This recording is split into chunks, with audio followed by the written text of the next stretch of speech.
Hello दोस्तों, कैसे हैं आप सब। आप सभी को मेरा प्यार भरा नमस्कार। आज मंगलवार को एमसीजी वार्ड 4 में भूख हड़ताल पर बैठे नरेश यादव, जो कि पिछले 4-5 दिनों से पार्षद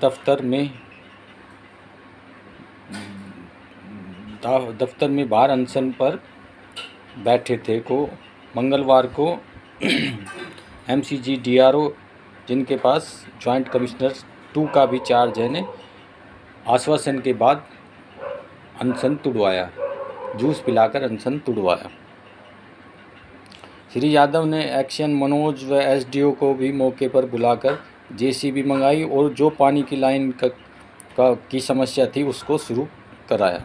ग्रामीण पवन, हरीश, प्रवीण, तरुण, मुकेश, सुनील, विजय, सतीश, राकेश, भीम सिंह, नरेंद्र वगैरह ने जानकारी देते हुए बताया कि गांव में जो पानी की समस्या थी उसको दुरुस्त करने के लिए युवा इंजीनियर, जो कि सेक्टर 21 में रहते हैं लेकिन फिर भी ग्रामीणों की समस्या को देखते हुए भूख हड़ताल पर बैठ गए और उन्होंने कहा कि ये जब तक मेरा अनशन चलता रहेगा, जब तक ग्रामीणों की समस्या का समाधान नहीं हो पाएगा। इसके लिए वो 2016 से ही लगातार निगम अधिकारियों के चक्कर लगा रहे हैं, लेकिन कोई भी अधिकारी इसको गंभीरता से नहीं लेता, जिसके बाद उन्होंने ये मजबूरी में होकर ये कदम उठाना पड़ा। वैसे तो ग्रामीणों ने बताया कि युवा इंजीनियर 21 सेक्टर में रह रहे हैं और इंग्लैंड में भी सर्विस करके आए हैं और गांव में इसके भी मकान हैं, और ये चाहता तो कहीं दूसरी तरफ से लाइन ला के भी पैसे खर्च करके अपने वहाँ तक ले जाता, लेकिन फिर भी उन्होंने ग्रामीणों की समस्या को देखते हुए अधिकारियों के चक्कर लगाए, लेकिन किसी भी अधिकारियों ने इनकी बात को गंभीरता से नहीं लिया। और वहाँ यह भी बताया गया कि कई दफ़ा एसडीओ, जेई वगैरह आए थे तो उस पानी की लाइन को जेसीबी से ठीक करने, जहाँ भी पानी का लेवल अच्छा बुरा है, तो वहाँ की गांव की मोहल्ले की महिलाएं आके इकट्ठी हो जाके शोर शराबा करके अधिकारियों को डरा धमका के भगा देती थी। और जब इन्होंने ऊपर तक शिकायत की, जब जाके ये थोड़ी सी समस्या आश्वासन आज डीआरओ ने उनको जूस पिलाकर आश्वासन दिया है और काम भी शुरू करा दिया है, लेकिन उन्होंने अभी तक अपना अनशन पूर्णतः समाप्त नहीं किया है। ग्रामीणों ने दबी जबान में यह भी बताया कि काफ़ी लोगों ने तो मतलब वहाँ से पाइप ले जाके 20-20, 25-25 फुट के पाइप ले जाके अपने पर्सनल खर्च से 20-25 हज़ार खर्च करके अपने घर तक पानी की लाइन ले गए हैं, लेकिन उस पर भी काफ़ी विवाद गहराया है। कुछ लोगों ने अपने घरों के सामने से खोदने नहीं दिया, किसी ने कुछ नहीं दिया। उसी से मतलब प्रेरणा लेकर नरेश यादव जी ने ये कदम उठाया था।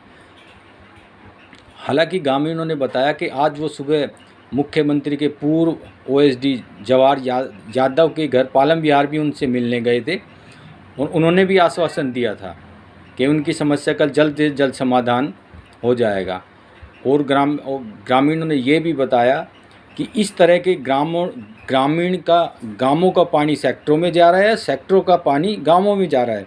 इसी तरह सीवर लाइन भी, सेक्टरों की सीवर लाइन में गांव की सीवर लाइन जुड़ी हुई है और गांव की सीवर लाइन में सेक्टर की जुड़ी हुई है। काफ़ी लोगों ने तो पानी के गांव में बोर लगाए हुए हैं, उनको सेक्टरों में पीजी वगैरह भी बना रहे हैं, चल रहे हैं, उसमें उनकी पानी की सप्लाई हो रही है। ये सब अधिकारियों और पार्षदों की मिली भगत से हो रहा है, इस पर कोई ध्यान नहीं दे रहा है।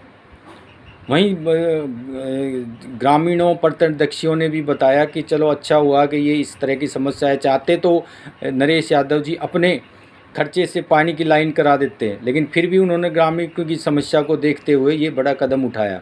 और यहीं अभी जानकारी मिली है कि जो जॉइंट कमिश्नर थे, हो सकता है कल वो ना रहे सीट पे, कि उनकी आज ही हरियाणा सरकार ने कुछ 10 करीब एचसीएस ऑफिसर के बदले किए, तो इनमें डॉक्टर नरेश यादव को गुड़गांव में पोस्टेड करके दिखाया हुआ है और जॉइंट कमिश्नर 2 की पोस्ट खाली है, जो कि जिनका अतिरिक्त चार्ज डीआरओ साहब के पास था।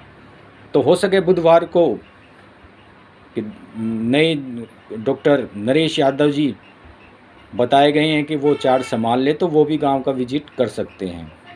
हाँ, वहीं ग्रामीणों का कहना था कि ये तो गांव में तो थोड़ी बहुत ऊपर नीचे ऐसी वैसी बातें होती चल रही, ये हमारे ही वार्ड में की ऐसी समस्या नहीं है, गांव की समस्या तो और वार्ड में भी है। वार्ड 3 के पार्षद भी एक दफ़ा ग्रामीणों को लेकर ओएसडी से मिला था, जिनके फ़ोटो भी काफ़ी उसने अपने फेसबुक पे डाले थे, जिसमें अधिकतर भूमाफिया थे जिन्होंने सरकारी ज़मीनों पर कब्जा कर रखा है, वो सारे फ़ोटो में दिखाई दे रहे हैं, और जिन्होंने अवैध बिगड़ नक्शे के मकान बनाए हुए हैं। सिर्फ ये है अपनी वोटों की राजनीति चमकाने के लिए ये सारे काम कर रहे हैं। जब मैंने इस बारे में ओएसडी साहब को भी ही अवगत करा दिया है, और पहले भी फ़ोन में कई दफ़ा फ़ोन ना मिलने की वजह से ओएसडी साहब से बात नहीं हो पाती है। कभी विजिट होगा तो ओएसडी साहब से भी ये सारी समस्याओं का समाधान के लिए प्रार्थना करूँगा। वहीं ग्रामीणों का यह भी कहना था कि ये तो समस्या और बिगड़ नक्शे की तो हर जगह में चल रही है। ग्रामीणों ने जहाँ पे अवैध कब्जे कर रखे हैं उनके तो टैक्स पानी के बिल तुरंत भर देते हैं, लेकिन असली जगह के हैं वहाँ से नहीं भर पा रहे। ये तो अधिकारी के कानों में कोई डाल ही नहीं रहा। इस तरह की भी बातें हैं। और वहीं अन्य वार्डों में भी ग्रामीण क्षेत्रों में यही चल रही है, नगर निगम के हर तरफ पानी बिजली की समस्या। इसमें तो एक ने दबी जमान में कहा, अगर नगर निगम से कोई काम करवाना है तो जान जोखिम में डालो, आमरण अनशन पर बैठो और काम करवाओ। इसका सीधा साधा उदाहरण वार्ड 4 में देखने को मिलता है। जब उन्होंने इतना बड़ा कदम उठाया उसके बाद ही प्रशासन कुछ जागा है या उन्होंने भाग दौड़ी की है।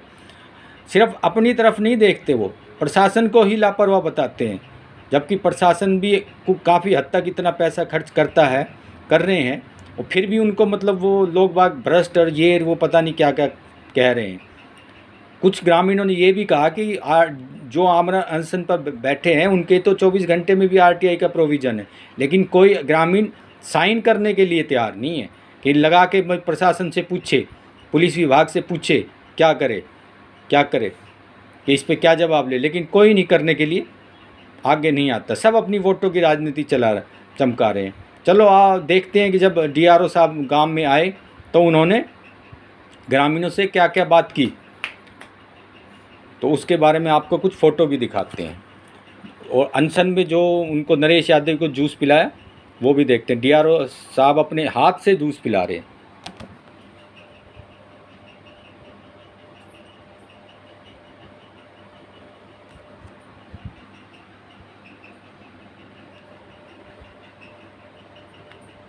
इस फोटो में आप देख सकते हैं डीआरओ विजय यादव, एक्शन मनोज और वार्ड पार्षद वीरेंद्र राज व भीम सिंह भी ज्वाइंट कमिश्नर से बात कर रहे हैं।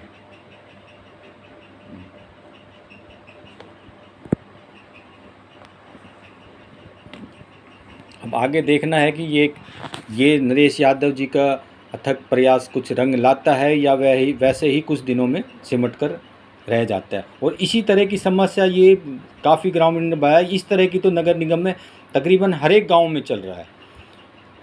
अब अपने नज़दीक के गांव ढूंढाड़ा के पास वार्ड 3 में भी इसी तरह की समस्या है कि सेक्टर वालों ने गांव वालों की तरफ इलीगल गेट खोले हुए हैं, गांव की पानी की लाइन में से सेक्टर में ले, क्योंकि गांव में तो पानी का बिल आता नहीं है, मुल्ला एरा में तो, और सेक्टर में पानी का बिल का उनकी पानी की टंकी रात भर चलती रहती है, कोई बंद करने वाला नहीं, पानी ओवरफ्लो बहता रहता है, लेकिन कुछ समाधान होती नहीं। और अपनी राजनीति चमकाने के लिए फेसबुक पर उस पर ये उद्घाटन किया, वो उद्घाटन किया, इस तरह के बवंडर रचते रहते हैं जिससे किसी का कोई भला नहीं होने वाला।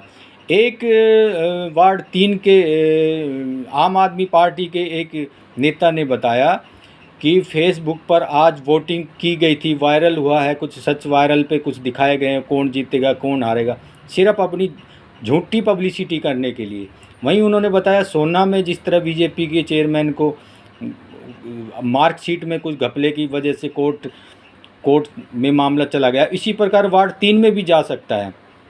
और ऐसे पहले कई भी विधायकों के भी टिकट कट चुके हैं इसी तरह पे। तो मेरी आपको यही जागरूक करने की वो है कि आप पूरे अपनी सोच समझ के ही वोटिंग करें और अच्छे पढ़े लिखे कैंडिडेट को अपने क्षेत्र का जनप्रतिनिधि बताएं, जो आगे कुछ बोल भी सके, क्वालिफाइड हो। अनपढ़ गंवारों को कम से कम वरीयता ना दें, जिनके बस की बोलना नहीं है, बस बोलने हैं, काम कराना कुछ भी नहीं है। चलो बाकी ये जो सरकार ने जो भी उन्होंने रिजर्व महिला सीट की है मेयर के लिए वो भी है, और इसके बारे में जो भी कार्रवाई होगी उसके बारे में ग्रामीणों ने बताया कि आरटीआई भी हम